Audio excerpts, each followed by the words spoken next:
सभापति जी का भी बहुत बहुत आभार व्यक्त करती हूँ। सभापति महोदय, 19 सितंबर 2023 को इतिहास लिखा गया और हम सभी लोगों को उस इतिहास का गवाह बनने का मौका मिला, जहाँ हम लोग पुरानी संसद भवन से निकलकर नए संसद भवन में आने का गर्व महसूस किए।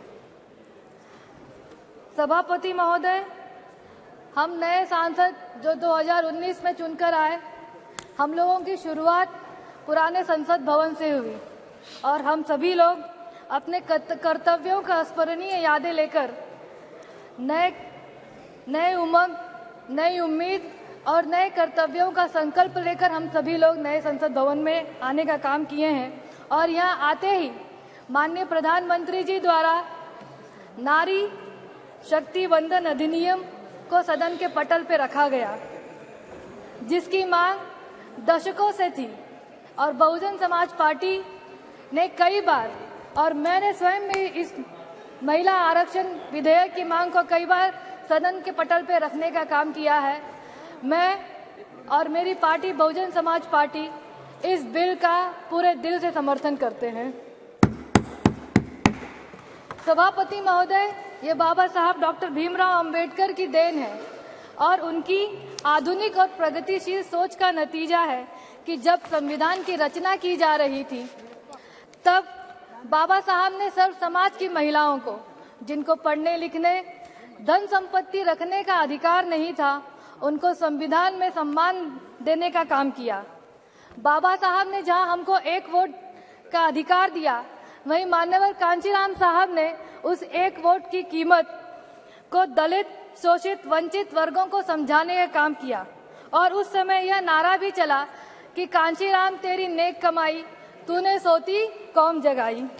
आज बाबा साहब और मान्यवर साहब कांचीराम साहब की ही देन है, जिसके कारण हम जैसे वंचित समाज की महिलाओं को लोकसभा और राज्य की विधानसभाओं में जाने का मौका मिला और अपने समाज का प्रतिनिधित्व करने का मौका मिला। यह बिल आने से देश की महिलाओं को नई ऊर्जा मिली है। महिलाओं को सम्मानित और सुरक्षित खुद को महसूस करने का मौका मिला है।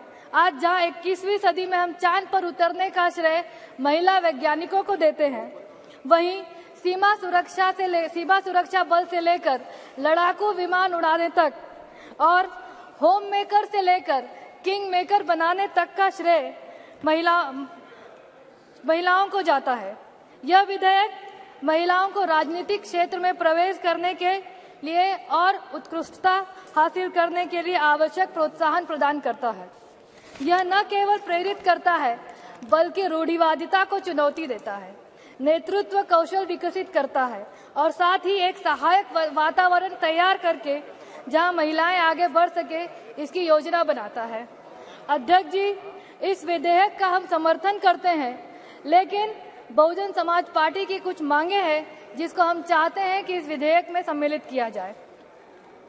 मैं आपके ध्यान में लाना चाहूंगी कि NFHS 5 के अनुसार भारत की जनसंख्या के प्रति 1000 पुरुष पर 1020 महिलाएं हैं।